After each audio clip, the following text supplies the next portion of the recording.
The Lord be with you. A reading from the Holy Gospel according to John.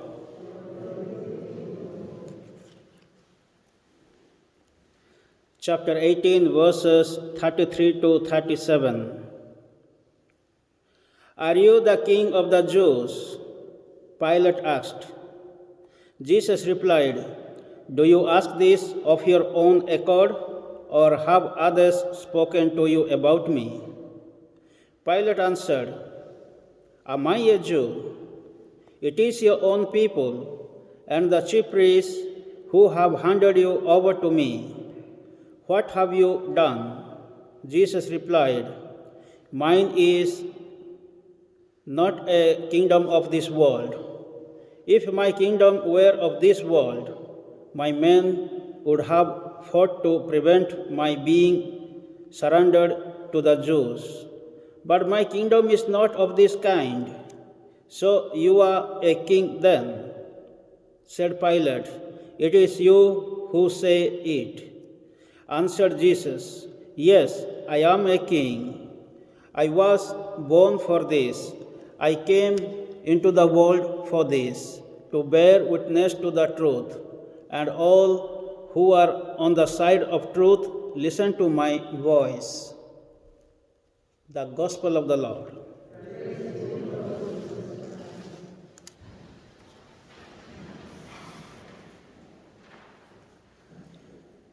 Today we celebrate the feast of Christ the King of the universe.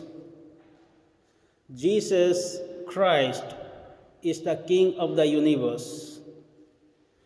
We have so many kings and queens on this earth. We have also many emperors. We had so many emperors, great kings and queens.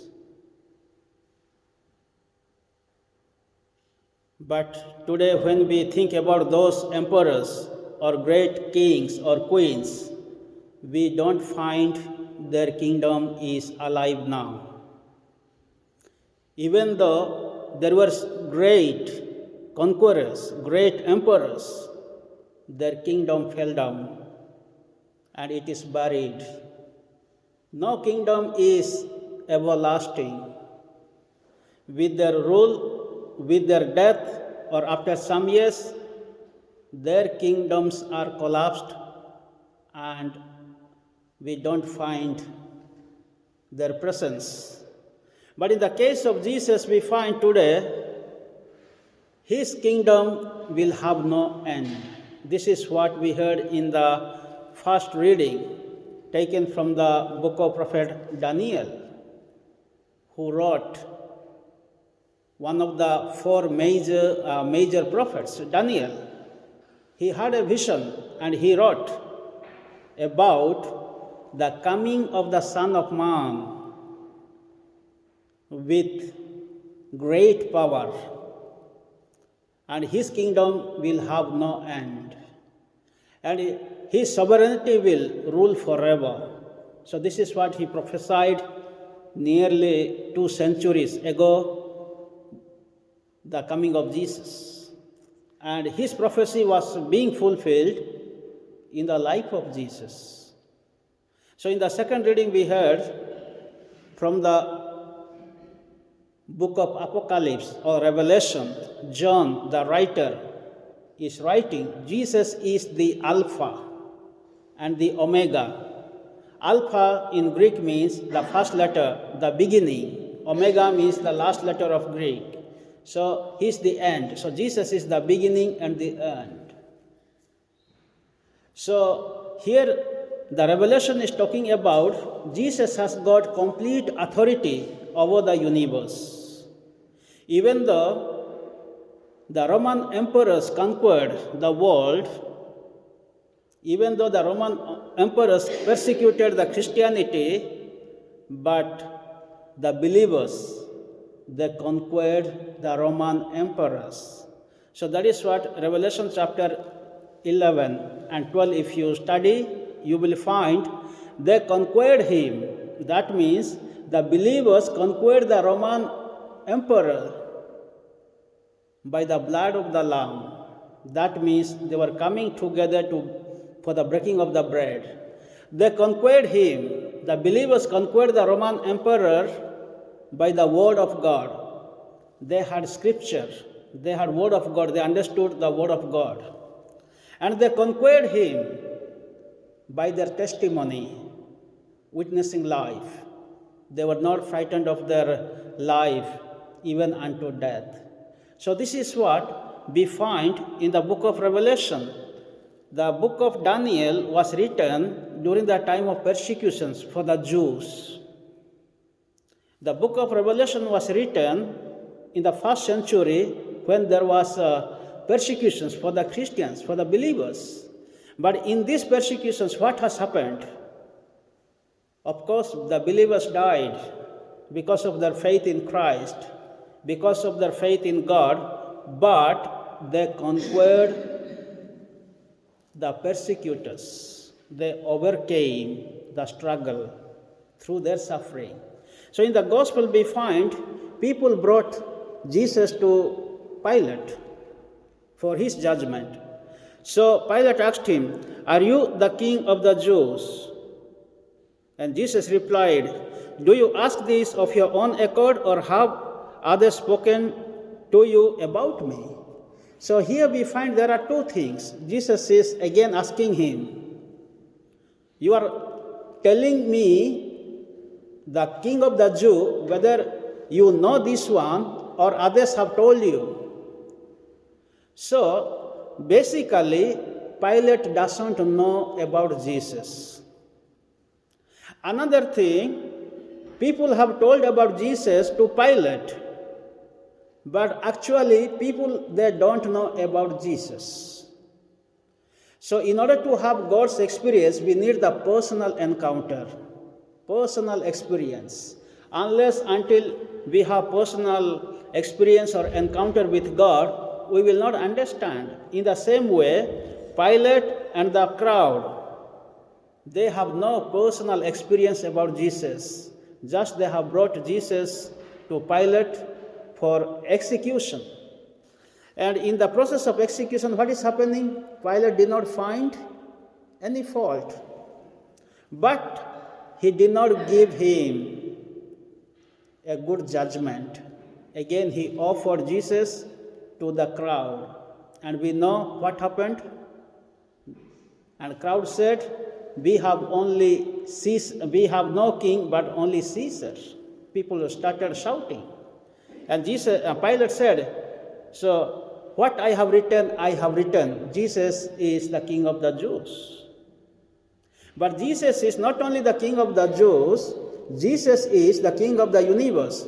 So that is what at the end Jesus said, "I am a king. I was born for this. I came into this world to give witnessing life to the truth." So finally Jesus is telling, I am a king. I was born for this. And I came into this world to give witness to the truth. So what is the difference between the kingdom of the kings or queens or the emperors and the kingdom of Jesus here? The difference here is Jesus is telling, I was born for this. I came to bear witness to the truth. So the kings or queens or the emperors, they never bear witness to the truth. Even though Pilate knew Jesus is innocent, he did not bear witness to the truth. So what happens here? Among the earthly kings or queens or emperors, there is injustice. There is exploitation. There is corruption. And there is war. There is a hatred. So that is what Jesus said, my kingdom is not of this world. What does it mean? Why did Jesus said, my kingdom is not of this world? That means in this world, people, those who are kings or queens or emperors, they don't bear to the truth. So there is corruption always. There is exploitation, injustice. So this is what Jesus wanted to defend here. And finally, we find how Jesus becomes a king. According to John's Gospel, if you read chapter 19 again, Jesus became truly king on the cross. How? When Jesus was dying on the cross, he said, Father, forgive them, they do not know what they are doing. Jesus was put on the crown with thorns, as the earthly kings are putting on the crowns, the golden crowns. So there is an irony. And when Jesus was on the cross, one of the good thieves said, Remember me, Lord, when you are in your kingdom. So the good thief understood Jesus is the true king. Remember me, Lord, when you are in your kingdom. So the good thief understood Jesus is the king, Jesus is the Messiah, Jesus is the Son of God, and he is the Savior of the world. And when the soldier, the centurion, pierced at his side, blood and water gushed out. Symbolically, Jesus is giving, blood is symbol of life, and water is a symbol of the Spirit. So Jesus is giving his life, he is giving his Spirit to the people. And as he prayed, Father, forgive them what they are doing, they do not know. So this is what Jesus is giving life even on the cross. Which king, which queen, which emperor will pray like this? And which king has said, This is my body, this is my blood. You eat, you drink in memory of me. And this is the chalice of my blood, the blood of the new and eternal covenant, which will be shed for you and for many for the forgiveness of sins. Which person has said like this on this earth? Nobody except Jesus. And his kingdom has no end. Yes, his kingdom has no end. Jesus died. He was buried. On the third day he rose again. Which king or queen or emperor has died, buried, and rose again? Which king has raised, as Jesus raised Lazarus? As Jesus gave sight to the blind, the lame walked, the hungry were fed. And in the war, who is going first? It is not the prime minister or the president or the king or queen or the chief ministers are going to wage war. The poor soldiers, they go to the front lines and they are dying fast. But in our case, in our Lord, what has happened? It is Jesus, our Lord himself went first. And he died on the cross first. But he was risen. He has risen from the dead. So this is the difference between Jesus as the King of the universe. And by baptism, we share the three kinds of ministry of Jesus.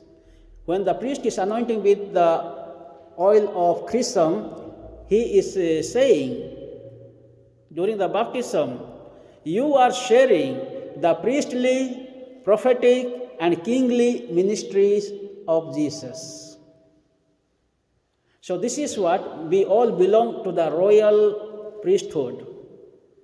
And we are the children of the same God. So in the country, who is becoming a king? Only the first son of a king. But in the Christian life, in our faith, who is a king? We all are kings. We all are queens.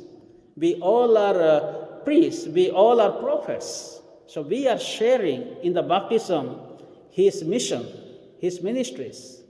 So today, let us thank God, praise God for the gift of Jesus in our life. He became flesh and dwelt among us. He dwelt among us. This is very, very important.